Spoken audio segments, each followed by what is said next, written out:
Now, some lands don't have C of O. In fact, a lot of the land you will buy in Lekki environment, particularly Beju and Co., may not have C of O. What they would have is what you call excision document. Excision document simply means that this particular land has been excised from under government acquisition and given to this family.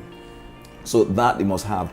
Preferably, the document must be gazetted. What do you mean when you hear the word gazetted? It simply means that, when government does excise a piece of property, for example, they transfer it to the family, government would document it in the official publication, official gazette. That's the official publication of the government to say, this is what we've done, and it's a form of record.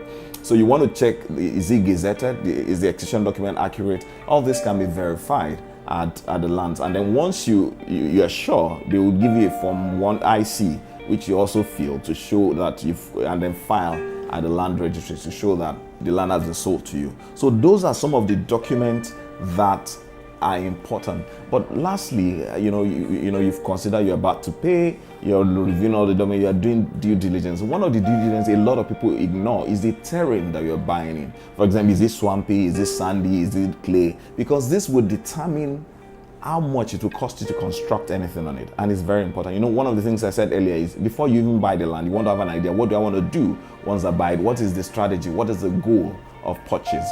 So understanding the terrain will help you to know what exactly you should do. Can you afford to build in a swampy place? For example, you buy a land where you need to pile. It can make the difference between whether you're going to be able to do the project or not. Piling could cost more than 50% of the cost of that project. So let's assume you've gone through all those ones and you are ready to buy. So what do you need to do? You're ready to pay the money, you have the cash in your account, your check is ready. You've moved you from consideration to actual purchase, and then now you're about to pay. Now, once you pay, there are three things that you must get. You must get evidence that you paid. That is number one. You must get evidence that the land has been transferred to you. That is the second thing that I will discuss. Let me just take it one by one. What is the evidence that you paid? Your receipt is your evidence that you paid. The receipt must be issued to you for your payment. It must indicate what you paid for. That is the second. The second thing. The second document you should have is your survey. Now, sometimes the survey might not be available, so you need to do it yourself. In fact, it could be one of the costs you need to bear. You must get the survey. The survey shows this is the land that was sold to me. That is essentially what it means. This is the land that was sold to me. That is the survey. And then as much as possible, if you can afford it immediately, you want to go register that survey.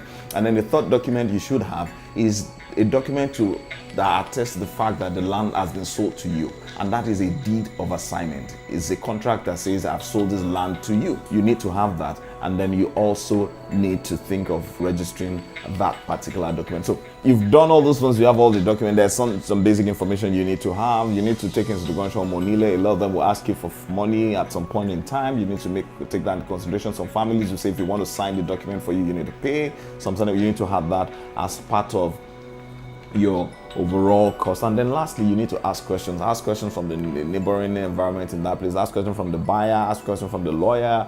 It doesn't cost anything to ask around. It provides valuable information you may need.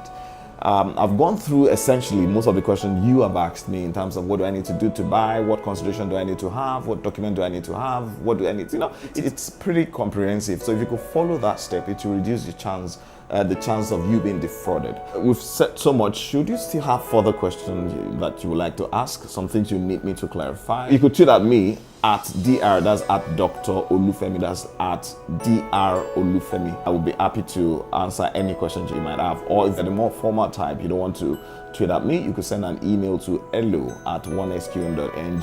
hello@onesqm.ng. Just attention, Dr. Olufemi, for all your inquiry. Thank you so much.